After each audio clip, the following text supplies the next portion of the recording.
ഓരോ വിശുദ്ധ ബലി അർപ്പിക്കുമ്പോഴും ധ്യാനിക്കുക, ഇത് എൻ്റെ ആദ്യ ബലിയാണ്, ഇത് എൻ്റെ ഏക ബലിയാണ്, ഇത് എൻ്റെ അവസാന ബലിയാണ്, ഇത് എൻ്റെ ഈശോയുടെ ബലിയാണ്. ബലിയർപ്പിക്കുന്ന സമയത്ത് വൈദികൻ വചനം ഉച്ചരിക്കുമ്പോൾ സ്വർഗം തുറന്ന് യേശുക്രിസ്തു മാലാഖമാരുടെ അകമ്പടിയോടുകൂടി ആഗതനാകുന്നു. വിശുദ്ധ ഗ്രിഗറിയുടെ വാക്കുകളാണ്.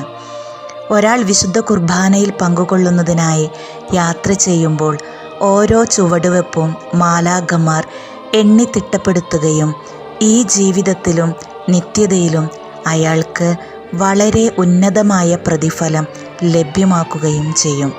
വിശുദ്ധ അഗസ്റ്റിൻ്റെ വാക്കുകളാണ്. ഓരോ കുർബാന അർപ്പണവും സ്വീകരണവും സ്വർഗീയ വിരുന്നിൻ്റെ മുന്നാസ്വാദനമാണ്. നാം ഒരു യാത്രയിലാണ്. പഴയ നിയമ ജനതയ്ക്ക് കാനാൻ ദേശത്തേക്കുള്ള യാത്രയിൽ തളർന്നു വീഴാതിരിക്കാൻ ദൈവം മന്ന നൽകി. സ്വർഗത്തിലേക്കുള്ള നമ്മുടെ യാത്രയിൽ നമുക്കുള്ള ഭക്ഷണമാണ് പുതിയ മന്നയായ ജീവൻ്റെ അപ്പം. ഒരു കുർബാനയിൽ നിന്ന് മറ്റൊരു കുർബാനയിലേക്കുള്ള തീർത്ഥാടനമാകട്ടെ നമ്മുടെ ജീവിതം. രണ്ട് കുർബാനകൾക്കു മധ്യേ ജീവിക്കേണ്ടവരാണ് ക്രിസ്ത്യാനികൾ.